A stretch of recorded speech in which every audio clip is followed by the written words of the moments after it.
Most women internalize the belief that cirrhosis, dryness, discomfort, and the feeling of fragility following menopause are simply conditions to be endured.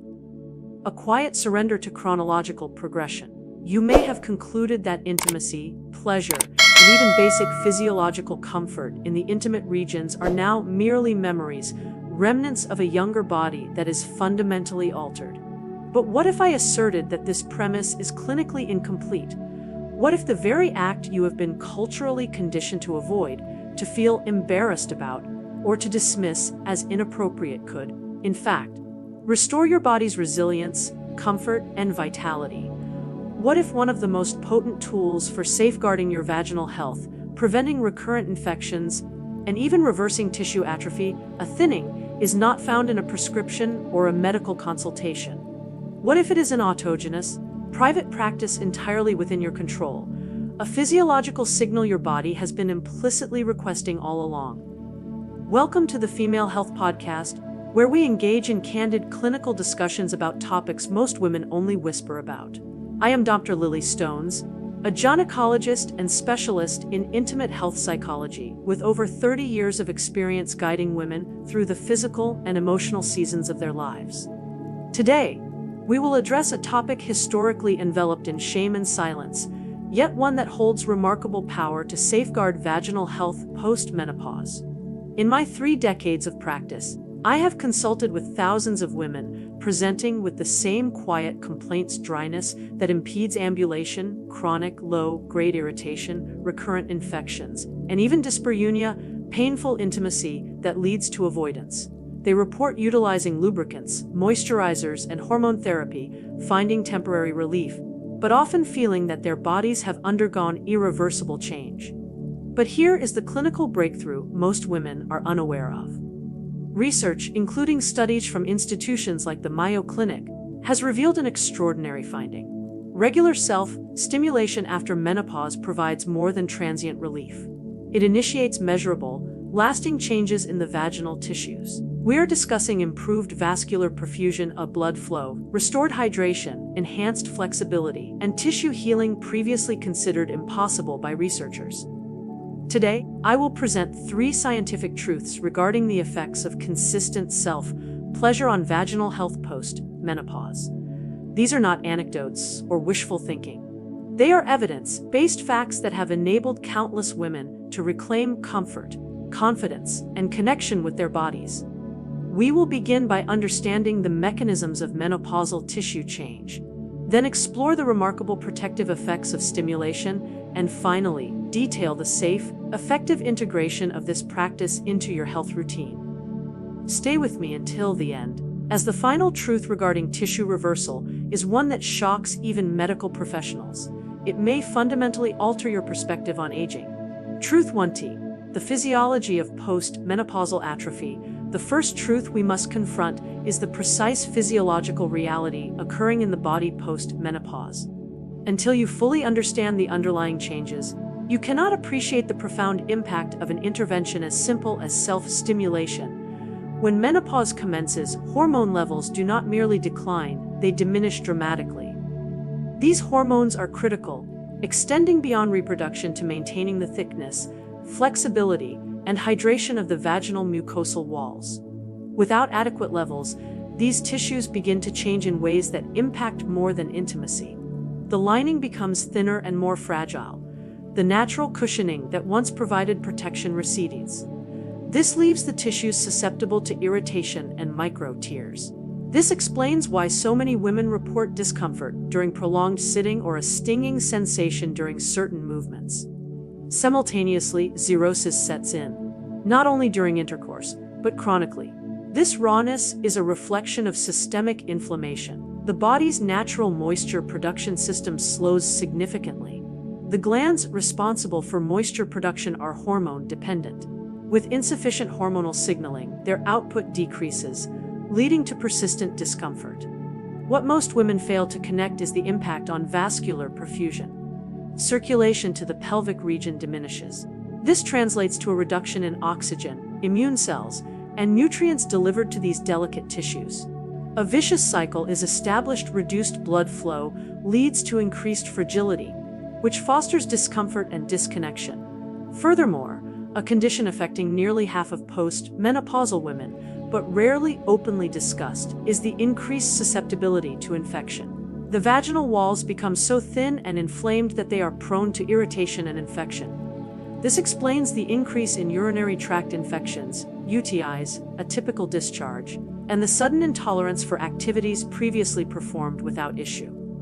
The pelvic floor muscles also begin to lose tone, leading to stress urinary incontinence, as involuntary leaks upon coughing or laughing. Many women cease enjoyable activities, feeling betrayed by their own bodies. I want you to understand that these changes are not personal failures. They are predictable physiological responses to hormonal shifts. But, and this is the source of hope, they are not a permanent biological sentence. Your tissues remain responsive, adaptive, and capable of healing when provided with the correct signals. Truth 20. The science of therapeutic arousal. If this description of post-menopausal changes resonates with you, please type 1 in the comments. If this information is new, or if you are seeking more knowledge, please type 0. Your feedback is invaluable. Now that we understand the physiological changes, we can explore something remarkable: the intervention that requires no prescription, has no systemic side effects, and operates in harmony with your natural body. The key is stimulation, and the underlying science is nothing short of extraordinary. When you achieve arousal and orgasm, your body initiates a chain of neurovascular responses that directly counteract the effects of menopause. This is evidence-based science studied rigorously for decades. Let me detail the exact physiological events. The first and most immediate effect is enhanced vascular perfusion, blood flow. During arousal, blood vessels in the pelvic area undergo vasodilation. This action floods the vaginal tissues with oxygen-rich blood. This is not merely a temporary sensation of warmth. It is a demonstrable delivery of nutrients, immune cells, and growth factors necessary for tissue maintenance. A 2019 study found that women who maintained sexual activity exhibited a superior blood vessel response in their pelvic tissues compared to inactive women. In essence, blood flow itself functions as therapy. Next is hydration. Although declining hormones reduce natural wetness, stimulation sends a direct signal to the exocrine glands. Arousal activates these glands, prompting the release of natural lubricants that mitigate friction and micro-tears. Women who engage in regular self-stimulation consistently report improved day-to-day comfort, not only during intimacy but during ordinary activities like walking or exercising. Their bodies are regularly reminded how to produce moisture. The effect on tissue elasticity is also compelling. During arousal, the vaginal walls undergo gentle, rhythmic stretching. This action preserves flexibility in a way that no cream or medication can replicate. Without regular use, these tissues lose their extensibility and become rigid. With consistent, gentle mechanical stretching, flexibility is maintained. Microscopic tissue analysis has demonstrated thicker, stronger vaginal walls in sexually active post-menopausal women. The principle is clear: use it or risk functional decline is a biological truth. Furthermore, there is the benefit to the pelvic floor. During orgasm, these muscles execute rhythmic, involuntary contractions, constituting an internal workout. This action builds strength, coordination, and stamina, mirroring the effects of formal Kegel exercises. Research indicates that women with frequent orgasms report significantly fewer episodes of urinary incontinence. Your body performs pelvic floor therapy naturally, provided it is permitted to do so. Finally, there is neurochemistry. Orgasm triggers the release of beneficial compounds oxytocin, which calms the nervous system and reduces stress, endogenous pain relievers, which mitigate discomfort and elevate mood, and dopamine, which enhances focus and motivation.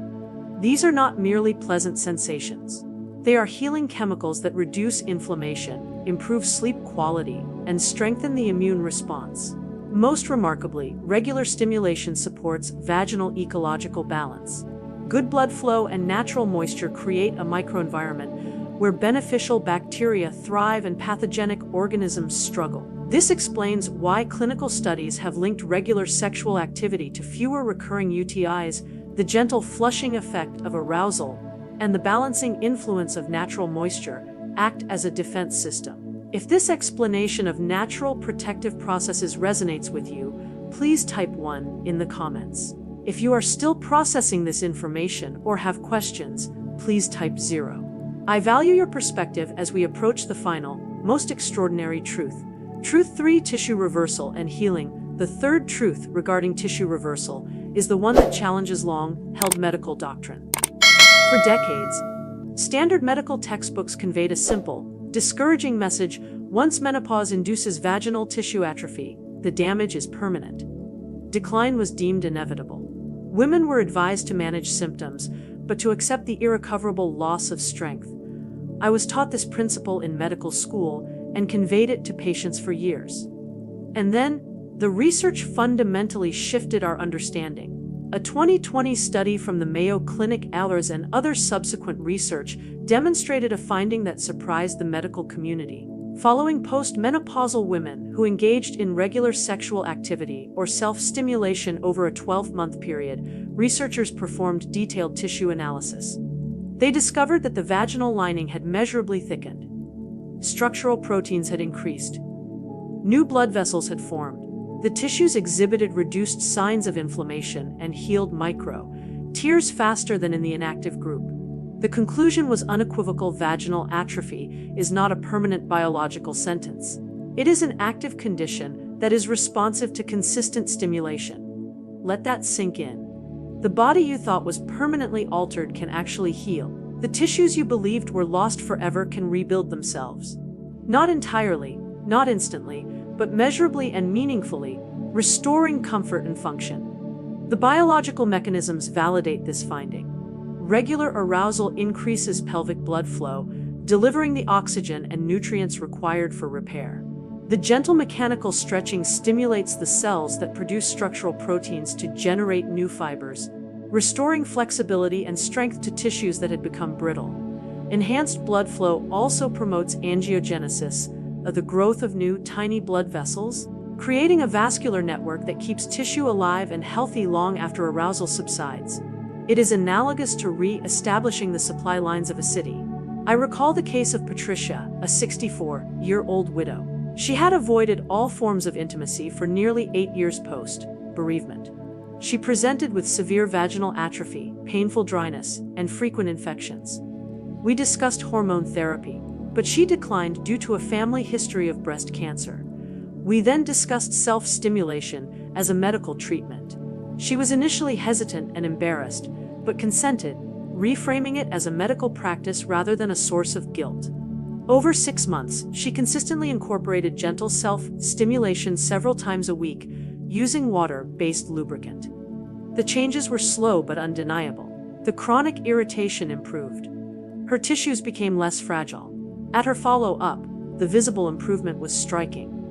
"I didn't think my body could do this," she told me. "I thought I was just stuck with how things were." She was not stuck, and neither are you. I emphasize that results are variable and dependent on factors like overall health and consistency. While further large-scale studies are needed, the existing evidence is strong. It grants us permission to shift the clinical conversation from surrender to possibility. Instead of conveying inevitable decline, we can explain that tissues remain adaptive, responsive, and capable of renewal when provided with consistent signals. This is deeply significant, extending beyond the physical to the emotional domain. The idea of healing restores hope where despair once reigned. It transforms the narrative from "my body is broken" to "my body is still listening." You do not have to accept dryness, fragility, and discomfort as your permanent reality. Your tissues can regain thickness, flexibility, and comfort through a practice that is cost-free, requires no prescription, and has no systemic side effects. This is the quiet medical revolution no one is openly discussing. It is about embracing a deeper understanding of your body's remarkable ability to adapt and heal at any age.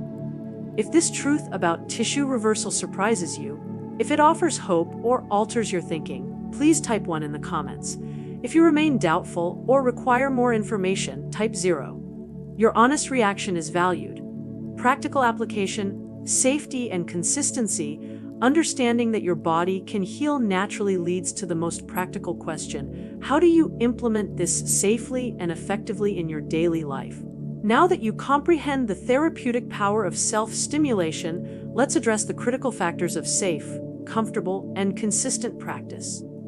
Knowledge without action is inert. Many women hesitate not due to lack of value, but due to uncertainty regarding initiation. The foremost principle I convey to my patients is this: there is no singular correct method. Your body is unique, your comfort is personal, and your approach must reflect both. The variables that matter most are consistency, gentleness, and somatic awareness. Consistency and duration. Research suggests that stimulation several times per week is sufficient to maintain vascular health and glandular function. Some women prefer daily practice for optimal comfort. The key is establishing a sustainable rhythm. Even brief sessions, 10 to 15 minutes, can transmit the necessary signals for tissue health. The goal is not performance or achievement, but reminding your body of its responsiveness. Essential lubrication. Lubrication is mandatory. Post-menopause, natural wetness is reduced, necessitating external support.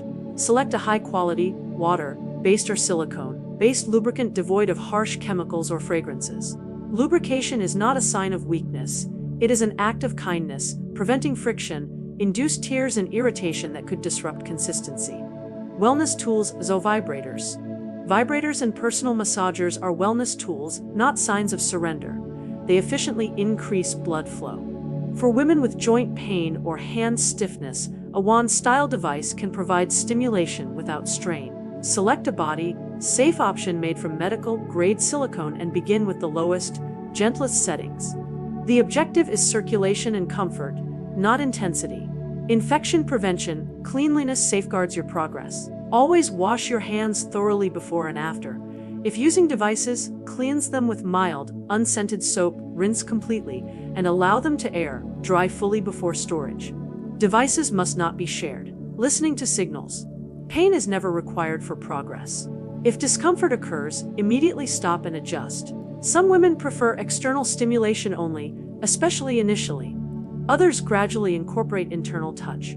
There is no hierarchical or superior approach. The correct method is the one that feels gentle, sustainable, and respectful of your body's current state. Creating a nurturing environment. Setting aside dedicated time rather than rushing is crucial. A warm bath can relax tissues and enhance blood flow. Soft lighting, a comfortable temperature, and calming music signal to the nervous system that this is a safe, nurturing space. Approaching self-stimulation as self-care rather than a chore elicits a more favorable bodily response. Holistic integration. Self-stimulation is most effective as part of a complete health regimen. Maintain adequate hydration to keep tissues supple. Consume a diet rich in healthy fats, fiber, and plant-based nutrients to support blood flow and balance. Engage in regular physical activity to encourage pelvic blood flow. Manage stress through breathing or gentle movement. Prioritize sleep, as this is the period of deepest repair. When combined with good nutrition, consistent movement, rest, and stress management, the benefits multiply. We have covered the pathophysiology of atrophy, the evidence for tissue healing, and the practical, safe steps for implementation. The science means nothing if it doesn't fundamentally alter your self-perception. For too long, women have been taught that menopause marks the end of intimate vitality. That dryness, discomfort, and disconnection are the inevitable price of aging. But the evidence demonstrates that none of this is true. Your tissues remain adaptive. Your body still responds to care. And one of the most powerful tools for protecting your vaginal health, strengthening your pelvic floor, improving blood flow, and reversing thinning is an autogenous, private, and entirely accessible practice. Self-stimulation after menopause is not indulgence. It is evidence-based self-care, a testament to your body's ability to renew at every stage of life. It is a practice that increases blood flow, restores moisture, maintains flexibility, strengthens muscles, releases healing neurochemicals, and supports immune defense. It is biology operating in your favor. I want you to hear this clearly. You are not too old for pleasure. You are not too old for comfort. You are not too old to feel connected to your own body. The shame you carry is not intrinsically yours. It was imposed by a culture that misunderstood women's health and silenced necessary conversations. You can discard that shame and choose a different path. Patricia, the patient I mentioned, shared a powerful reflection. I spent 8 years believing my body was finished. Now I realize it was just waiting for me to listen. That is the reclamation of dignity, agency, and joy I wish for every woman watching. This is not about perfection. It is about honoring your body's needs, respecting its changes, and providing the consistent care it deserves. When you approach self-stimulation as a therapeutic practice, rather than something to conceal, you step into a new kind of power. A power that is quiet, private, and profoundly yours. If this conversation has shifted your perspective, if you feel more hopeful or curious, please type 1 in the comments. If you are willing to share your experience or questions, please do. Your voice may be the exact catalyst another woman needs to take her first step. Thank you for listening with an open mind. Your willingness to learn is the beginning of change.